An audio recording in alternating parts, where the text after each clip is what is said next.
Nicholas Wiedmann reads Calypso by David Sedaris. It's about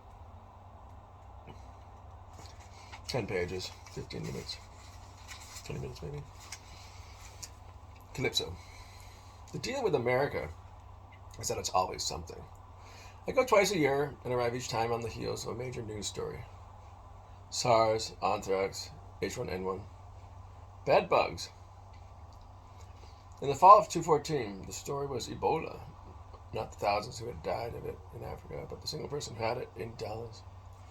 Because there are TVs everywhere one goes, restaurants, hotel lobbies, airports even, I discovered, doctors' waiting rooms, and because they're all tuned to one cable network or another, the coverage was inescapable. Every angle was explored, then subsequently beaten to death. When the patient, whose name was Thomas Duncan, died, you'd think he'd taken half the country down with him. A teacher in Maine was sent home because she'd flown to Dallas, not to the hospital where the man had been cared for, but just to the city. Schools closed. Hysterical parents were interviewed. Ebola is here, we were told by the media. And it's coming to get you. I started seeing people wearing face masks in the airport and decided that I hated them. What bugged me, I realized, was their flagrant regard for their own lives. It seemed not just overcautious, but downright conceited. I mean, why should they live? Stay safe, Starbucks employee said to me one morning. I was in a hurry to get to my gate, so I didn't stop to ask, safe from what? I was in the United States for a lecture tour. 45 cities in 47 days. My God, people say when they look at my schedule. But it isn't that. But it isn't like real work. The travel can occasionally be taxing, but anyone can turn pages and read out loud.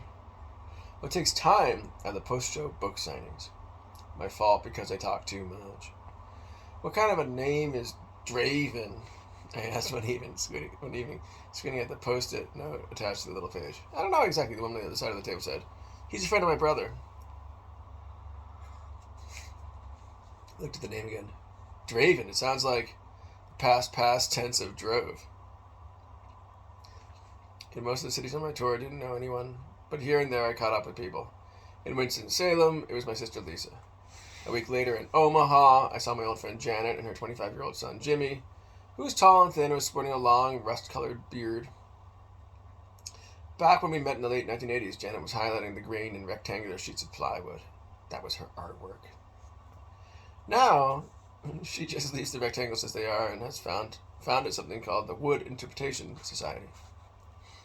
Jimmy, she said, standing in the living room with a double-sized studio, fetch me my stick. Her son handed her a length of bamboo, and she used it to point to her most recent piece. All right, can you see the snowman? I saw nothing, so she gestured to 2 notes. His eyes. You can't see his eyes? Well, okay, I said. Sure, a little. And now you can see that he's talking to an owl? Owls are a dime a dozen in wood grain, Jimmy explained. That's true, his mother said, and she moved on to her next piece of plywood, in which a turtle considered a mountain. And this is all just found, she told me. I honestly haven't altered a thing. Later, over coffee, we got onto the subject of elderly parents. Janet's mother is 89 and is in excellent physical and mental health. Unlike my friend Phil's mother, she said, this is a woman who never missed a church service, who was an absolute pillar of her community. Then she got dementia and became a different person. She poured me some coffee. The last time Phil saw her, she leaned over in her wheelchair and the top of her voice said, Hitler wants my pussy. Jimmy stroked his biblica beard. Jimmy stroked his bib-like beard. They say he was quite the ladies' man. Who even knew that word was in her vocabulary, Janet asked. And how had Hitler told her? He'd been dead for 50 years by that point. Being with Janet reminded me of how lucky I am. At 92, my father's in great shape. And should that suddenly change for any reason, he probably won't linger all that long. I'd like to think I inherited his constitution, but in fact, I'm more like my mother. Thus, I took it seriously when, at the post-show book signing that night in Omaha, a fellow with a noticeable divot in his face pointed to a dark spot beside my left eye saying, "I'm no doctor, but am 99% sure you have skin cancer." 4 days later, I saw a dermatologist in Jackson Hole, Wyoming. The spot, he said, was nothing to worry about. Then he used the word cancer, albeit with the pre in front of it, a little precancerous keratosis. He hit it with some liquid nitrogen, and by the time I left his office, it looked like I had a pencil eraser stuck to my face. The following day on the plane, the eraser burst, and precancer juice ran like a fat tear down my cheek. That was the first of several procedures I wound up having over the course of my tour. Funny, but for years I avoided going to any kind of doctor.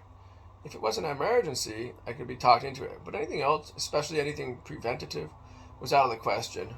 Then, my father forced me to get a colonoscopy, and a whole new world opened up. The paperwork is a drag, of course, so many forms that by the time you're in the examining room, you have to add carpal tunnel to your already long list of complaints. As far as the doctors themselves go, though, I've had a pretty good run. In the summer of 2014, while on vacation at my family's beach house on the coast of North Carolina, and again at the assistance of my father, I went in for a physical. "All right, then," the GP said after taking my blood pressure and looking into my ears. What do you say you stand up now and I'll do your front and back?" It was such a classy, understated way to say, "After grabbing your balls, I'd like to stick my finger up your ass." The dermatologist was fun to talk to, as was a nurse who gave me a flu shot while I was passing through O'Hare. The only exception I've had so far is a surgeon I saw on the coast of North Carolina a few days after having my physical. 6 years earlier, I had noticed a lump on my right side, just at the base of my rib cage. It was, I learned later, a lipoma, meaning a harmless fatty tumor. It continued to grow for the next several months until it was the size and feel of an unshelled hard-boiled egg. I could have lived with it for the rest of my life, but after spending some time along the canals not far from our beach house, I got a better idea. The surgeon I met with didn't have much in the way of personality. That's not to say he was rude, just perfunctory, P-E-R-F-U-N-C-T-O-R-Y, perfunctory. Look it up if you don't know it. He took an ultrasound of my fatty tumor and said that he could remove it the following week. "Terrific," I said, because I want to feed it to a snapping turtle. "Excuse me?" "Not just any snapping turtle," I continued, as if that was what had given him pause. "There's one very specific turtle I'm planning to feed it to. He has a big growth on his head." "It's against federal law for me to give you anything I've removed from your body," the surgeon said. "But it's my tumor," I reminded him. "I made it." "It's against federal law for me to give you anything I've removed from your body." "Well, could I maybe have half to feed to this turtle?" "It's against federal law for me to give you anything I removed from your body." I left with my tumor intact, thinking, honestly, what has this country come to? On tour sometimes, just before the question and answer part of the evening, I'll stand at the podium and run my mouth for a while. I told the story about the tumor on stage in El Paso, Texas, and afterwards a woman approached my signing table saying, "I'll cut that out of you tonight if you like, and I'll let you keep it." I pointed to the long line. She shrugged. "No problem, I'm a night owl." She handed me a slip of paper with her number on it. "Just phone me when you're done."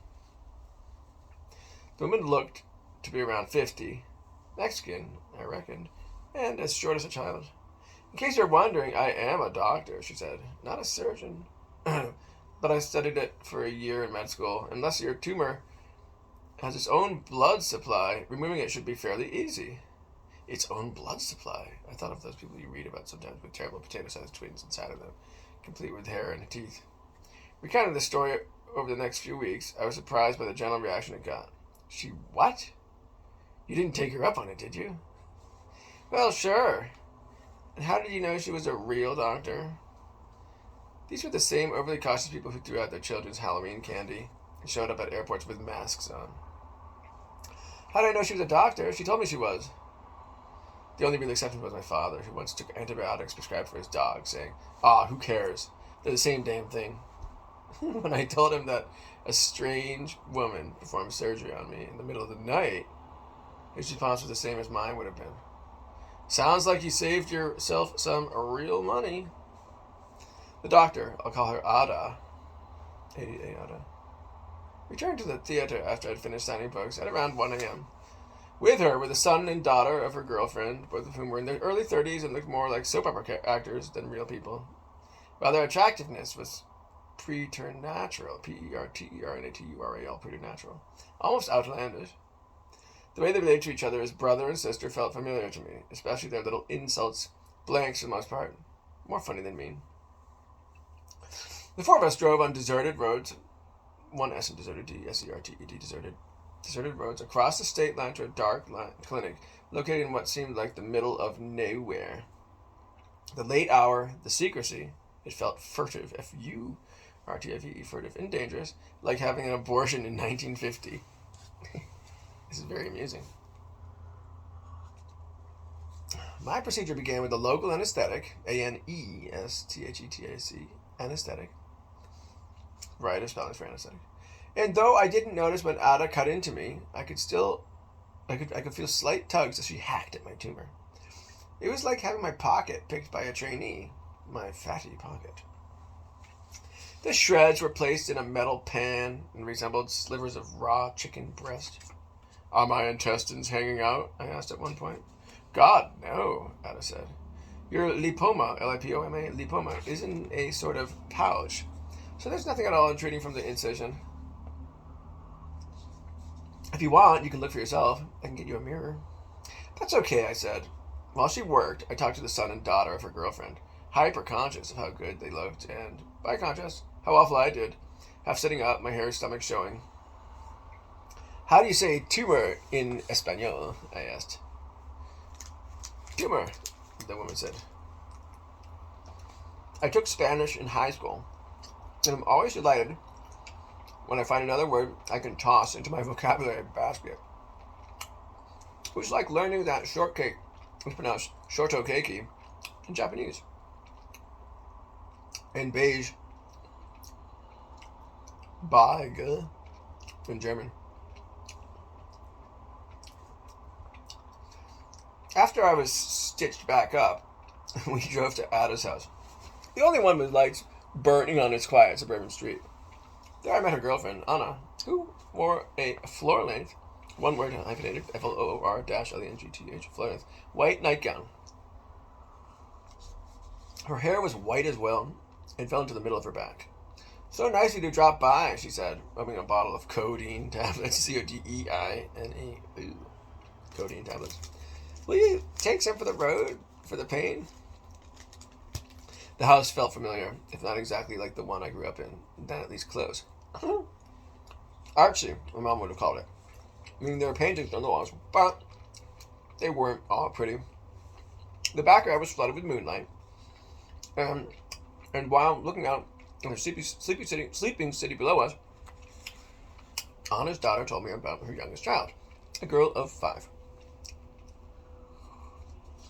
She's going through a phase where she wants to be a dog. Insists she's a dog.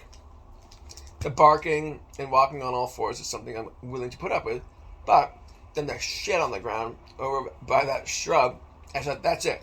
Now you've gone too far. And at 4 a.m., Ada and her girlfriend's children returned me to my hotel. And 3 hours later, I got up to go to the airport.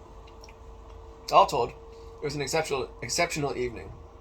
A chance to meet interesting new people and have at least one of them reach inside of me with her tiny hands. After I left El Paso, Ada shipped my tumor on ice to my sister's house in Winston-Salem. Lisa put it in the freezer and promised to bring it with her to the beach when we gathered for Thanksgiving at the end of my tour. Meanwhile, I continued on. And Houston, capital H-O-U-S-T-O-N, Houston, not to be confused with Houston, Houston, I had an emergency root canal, which didn't hurt nearly as much as I thought it would. A few days later, perhaps because hanging out with doctors was something I'd gotten into the habit of, I saw a podiatrist, P-O-D-I-A-T-R-I-S-T.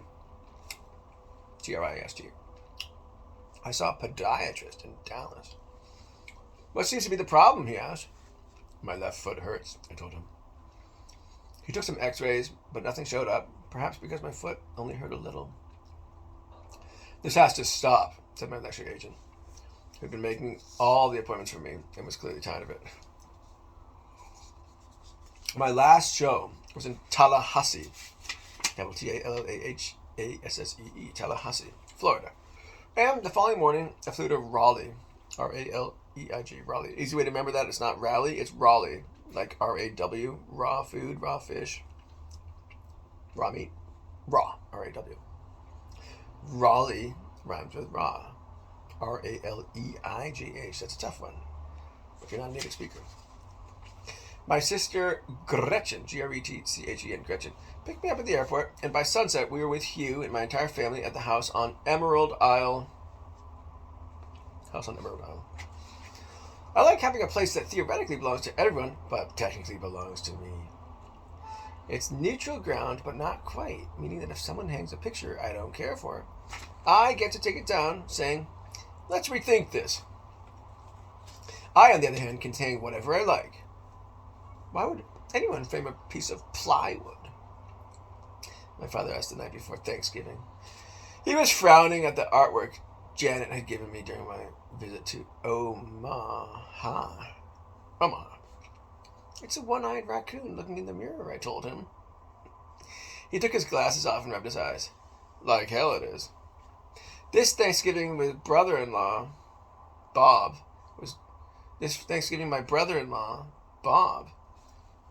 was deep frying the turkey. One word, deep frying, D-E-P dash, F-R-Y-I-N-G, deep frying. It has to be done outdoors, so while he scoped out a spot and constructed a wind barrier, I took my frozen tumor and headed to the canal with Lisa and my niece, who was 11 years old at the time and very shy. It was cold, and during the 15-minute walk, I asked Madeline, M-A-D-E-L-Y-N, Madeline, who the most popular girl at her school was. She answered with no hesitation. Is she nice? I asked.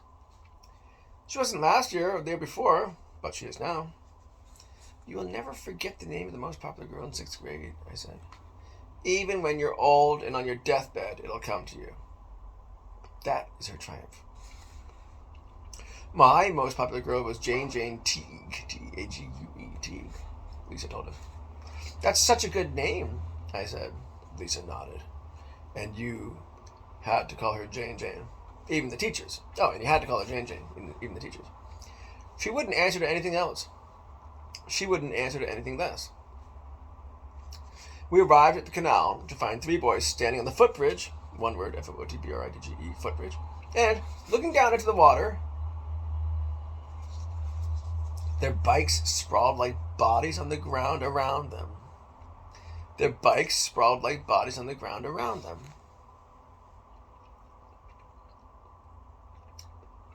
This is very important, because if you don't get the phrasing, you're not going to get the meaning. And if you don't get the meaning, you won't get the visualization. If you don't get the visualization, you've lost the point of the reading. So let's try this a second time. We arrived at the canal to find 3 boys standing on the footbridge and looking down into the water.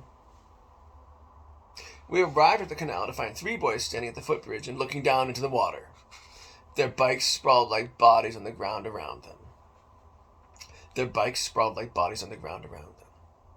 I leaned over the rail, but instead of the snapping turtles I was expecting, I saw only sliders, which are significantly smaller and less awe-inspiring. One word, hyphenated. A-W-E-INSPIRING. Awe-inspiring. Next paragraph. You looking for Granddaddy? G-R-A-N-D-D-A-D-D-Y. 4 D's in Granddaddy. You looking for Granddaddy? The boy beside me asked. I said, Granddaddy? People call him Godzilla sometimes, too, the kid told me. He's the one with the messed up head. Me and my brother feed him toast a lot. And grapes, the boy next to him said. We give him the crackers if we got him. We give him them and crackers if we got him. I felt betrayed the way you do when you discover that your cat has a secret secondary life and is being fed by neighbors who call him something stupid like Calypso. C-A-L-Y-P-S-O. Calypso.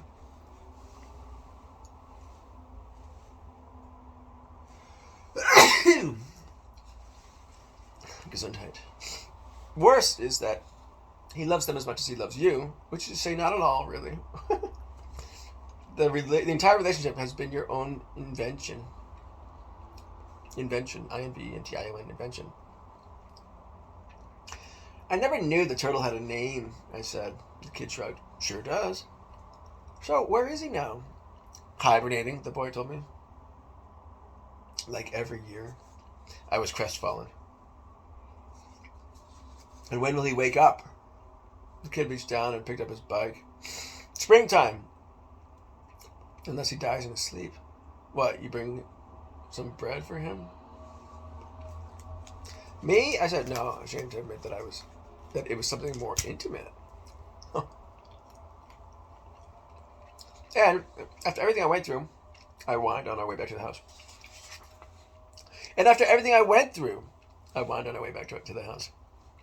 Your lipoma will keep, Lisa assured me.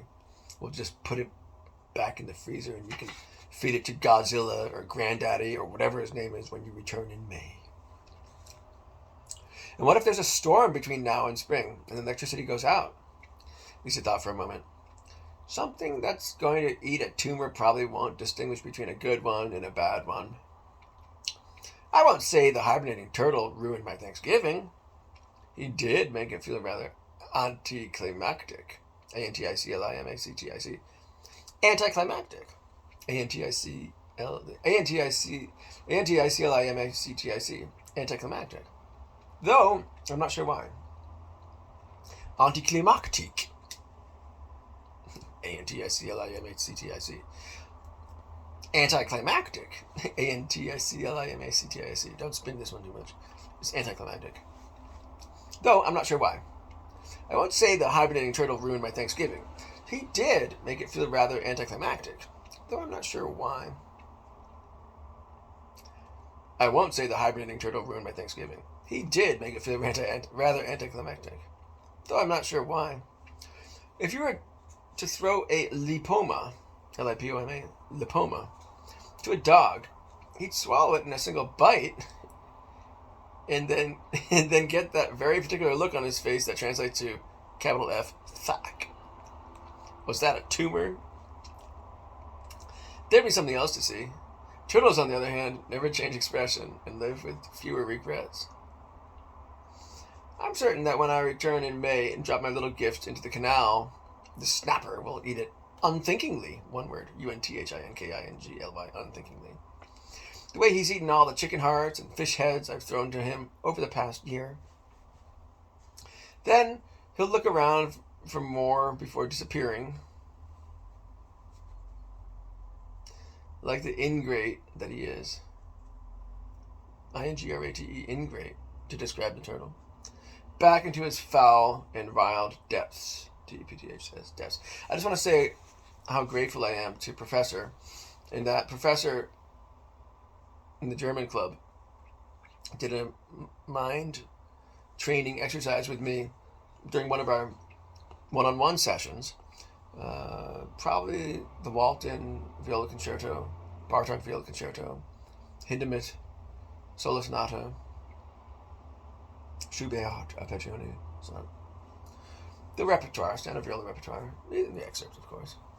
And what he said was, we were talking about how in German, every word has an article attached to it. And we were talking about the German word for context. And he said, which context? And he is an authority, of course.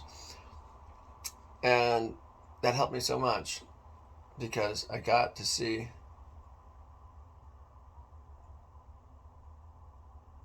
I made a video of it.